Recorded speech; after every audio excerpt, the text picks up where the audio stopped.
We are existing in a time where if you fill out enough paperwork, you can have my face on my mother's body. Not that you would ever want that. My mother's a curvy Black woman. She's beautiful, with freckles that popped up in her teens that she learned to hate. Now at a comfortable space of indifference, you can have them. You can have each and every one. You can have the stem cells from Henrietta Lacks.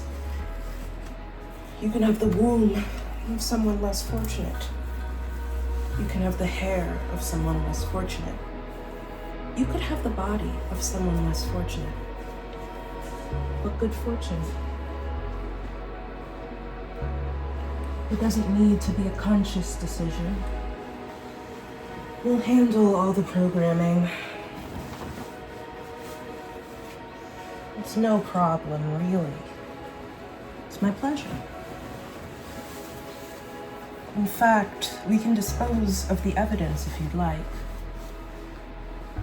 There's nothing we can't do for what you want, for who you are, for what I can't, for what you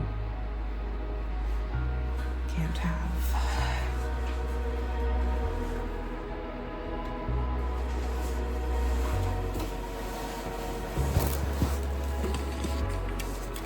Hello and welcome back to another lecture at Fem University. Of all the tales we have in this life, how many are true fiction? And how many are a regurgitated retelling of your day-to-day? Perhaps a real work of art would be too overwhelming. You really don't like the unfamiliar. What type of escapism is one where you can't live out your fantasies exactly as they happen? While some will write lyrical fiction, spinning tales about her blue eyes and all of the blood work we would do to attain them, others take an alternative approach. What if you could have my brown eyes? What if I was exactly who you wanted? What if the world that was keeping us apart could be bridged? What if you could be my king? What if you could be my master? What if I wanted it? What if I wanted you? What if all that stood between us was moot? What if you were in my skin? What if I was you in my skin? What if you were me and I was your skin and we were together? What if we could be together? What if we could be together? Is the message of most modern fantastical retelling was following the exact same plot, what happens in real life.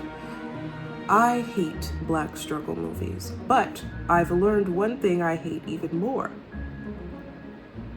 Black fetish movies. I avoided the Avatar franchise for a very long time because it made me uncomfortable. It shared the name of Avatar: The Last Airbender. In my deep autistic heart, I felt that it was misleading to market a completely different franchise as the same thing. And as I kept looking on YouTube for snippets from the Avatar Last Airbender series, best of and Sokka highlights, and kept getting these annoying blue people, I learned a distaste of that market. And so I've never consumed the movies. I've never sought out the story. I have no true connection with that movie until the past few days. Thanks to the algorithm of YouTube Shorts deciding what flavor of content I'd like to shape my personality for the month, I've now been exposed to the world of Avatar. It's a horrifying concept. I knew the new movie just came out and I was under the impression it was meant to be a horror film where unsuspecting servants of the government were subjected to horrific body experiments. Unfortunately, what I've uncovered is a lot less creative. They should have put me in charge. Avatar, in my brief understanding of it, it's a story of colonialism. It's essentially a puppet show for the uneducated to learn that invading other people's lives and planets is wrong only because they contain beautiful women who sing songs and are so stupid it would be wrong to disturb their peace. The rituals they show throughout the franchise, the simplistic connection to nature, the overeager wide eyes, and the white heroes wearing the skin of the familiar depict a fantasy reality full of saviorism. And in fact, we should be grateful, we the Africans depicted as blue-eared elves, for they take all of the traits and the habits that make us endearing, strip away all of our ugly, ugly faults, and romanticize us just enough to be worth saving. I don't understand how any iteration of this venture could be acceptable. What are we doing? What are we doing? I think, obviously, if you get into the franchise, you start hearing people having the real conversations about what the movies are actually about and how disturbing the realities they parallel are. Unfortunately, on the surface level and on the introductory viewer's enjoyment, it is more so a collective embrace of a very sinister plot line that makes me deeply uncomfortable as an African, a person of African descent, but an African woman, to recognize that this is effectively minstrelsy. And for fear of losing my Gen Z audience, because we fear the serious and unnerving, I'll instead reach out to the vast collective of those who are willing to hear me out. I want you to think of Get Out by Jordan Peele. It was unrelatable for many white audiences because it depicted a fear you guys had never had to feel, which is what made it so deeply relatable to people like me. Another example is But I'm a Cheerleader. It was interpreted as a campy, funny movie. Some people viewing it as terrible, some people viewing it as fun, but for those of us who lived it, it was a horror film. My girlfriend and I can't sit through that entire movie without deep discomfort because that is the world we escaped. One where conversion therapy and all of its mechanisms, all of the lines that were satirized, were real and were said to us. So Get Out encompasses the fear that the person you love views you differently. In fact, has an ulterior motive so dark you won't know until you're dead, until you're lost. And all of those in positions of power above you, positions of help, servitude towards you, are a part of this web designed to steal your identity and return you back to the childlike infancy you once displayed, making you so vulnerable and helpless you can be subjected to anything. I think a lot of this dystopian society exists in the day-to-day for Black people, and it's why, as a whole, we aren't as affected by these stories. In fact, we are the inspiration. All that we've faced, all that we continue to endure, is the moral of these fantastical stories, a brief, exciting venture for a white audience. Enjoying Avatar as a franchise without deeply sitting with the true message of that film, not the one about colonialism, but the one about the mystical Black, the magical Negro. It feels like watching your home through an invader's eyes. It feels like watching your actions through the lens of your bully. The accents and mannerisms and whimsical movements of each avatar figure summoning some majestic spiritual route is just ultimately the commodification of a true culture and of a people who just want to be respected. It's not a respectful demonstration of the harmful impacts of colonialism, because I don't accept that as a fantasy trope. I think that if you are to write a fantasy novel, the point is that it should not be real.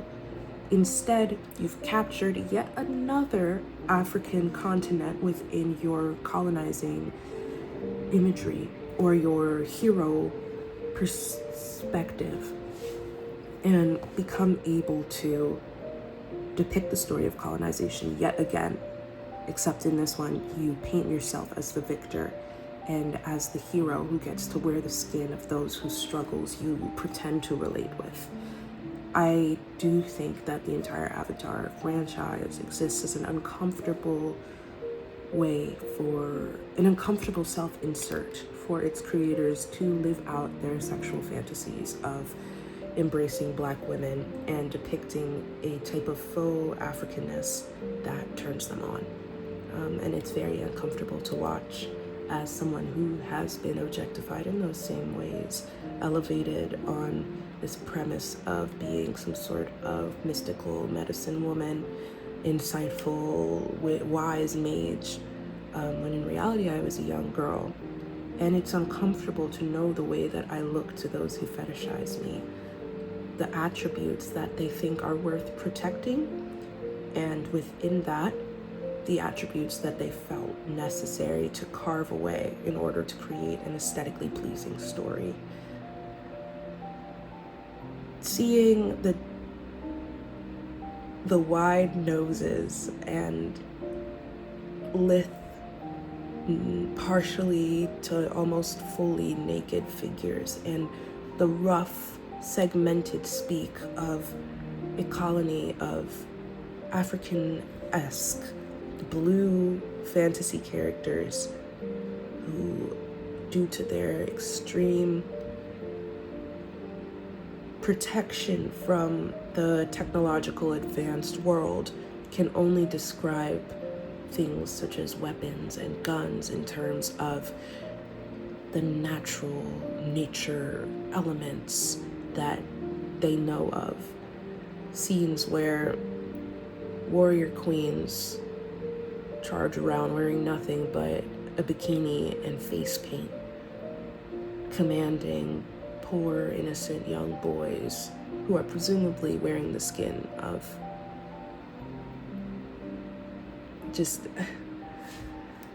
who presumably aren't as they seem, and by that I mean a part of the experiment, commanding them to make thunder. All of the paraphrased sayings, the analogies, the metaphors, being elevated in a way as not to celebrate the African continent and its people and its cultures, but to commodify them into a packaged, ready-to-eat version of beauty without its familiarity and its troubling darkness. Fantasy, in that sense, creates only a more enticing story where beautiful, scantily clad women take on the mystical behaviors of the less refined, so that you might sit down for long enough to hopefully glean the message that colonialism bad, if only to protect the beautiful. I would like to be worthy regardless of how small my waist is. I would like to be considered beautiful regardless of the shape of my face or its features.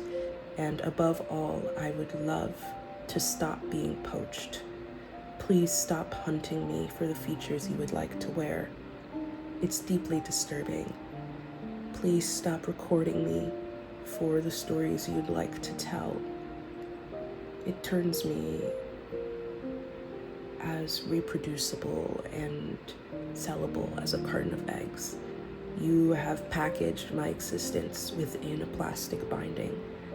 And on behalf of all people of color, we want out. You refuse to hear our stories, falsely elevating them when you think they're digestible enough to receive a Michelin star, but never quite reaching the platform. Always nominated, never awarded. And it's because we just don't belong in that facility. Because if you allowed us to get too close, we would see the mechanisms of what you're truly doing. And this is where it gets back to Get Out. The entire premise of Get Out, the entire horror behind it, is the fear, the disgusting body horror of being trapped within the recesses of your psyche while someone else pilots your ship out of a bodily fetish for the Nazi rhetoric that enforces this idea that Black people are inherently stronger, inherently more beautiful, more connected to the earth and its people, more rich in all types of fertile resources, whether it is that you want the iron, the gold, the rubber, or the labor. The dark, disgusting truth of franchises like Avatar, like Black Lightning, is that rather than, well, encompassing a cautionary tale about stealing one type of resource, which is the material resource the people are trying to steal from the Na'av, it reinforces the idea that this maintenance of peace and of self-authority is only important because of the other resource it gives us access to, which is its beauty.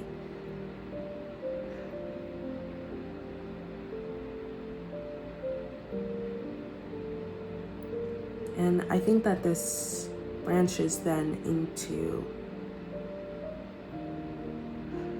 a think piece posed by Muhammad El-Kurd, which in his book Perfect Victims, this exhausting reality that in order to be deemed necessary to save, you have to become palatable. You have to become pitied.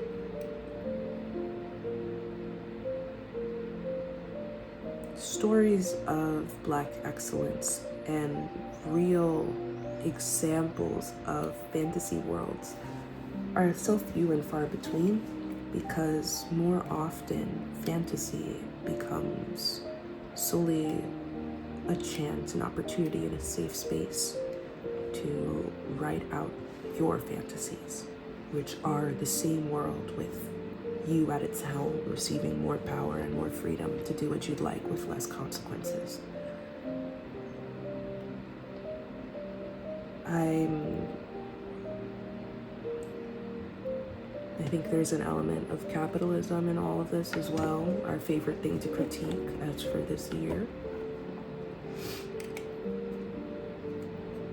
Because in what other ways, when you've taken my body, you've taken control of my mind, you've discarded the features you think are too disgusting and stolen the ones that bring you envy, when you've turned as green as possible, what else will you take from me?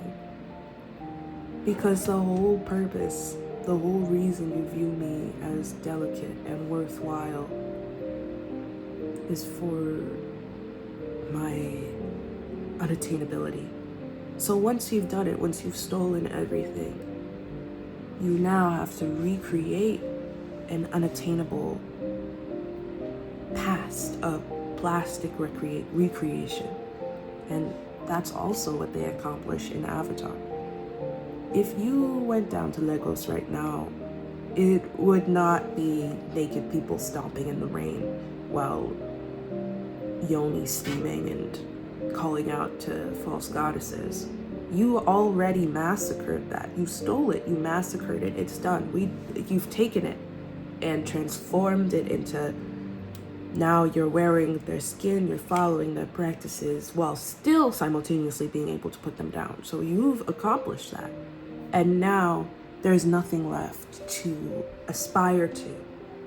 And instead, we have to then recreate history in a purer, brighter form by creating the Na'vi people so that they might live off the land and live in lush beauty, that you can idolatrize what it was before you destroyed it so you can tear it down once more. We should, in general, think more about what we internalize. Thank you for listening to this lecture, and I hope you have a great day.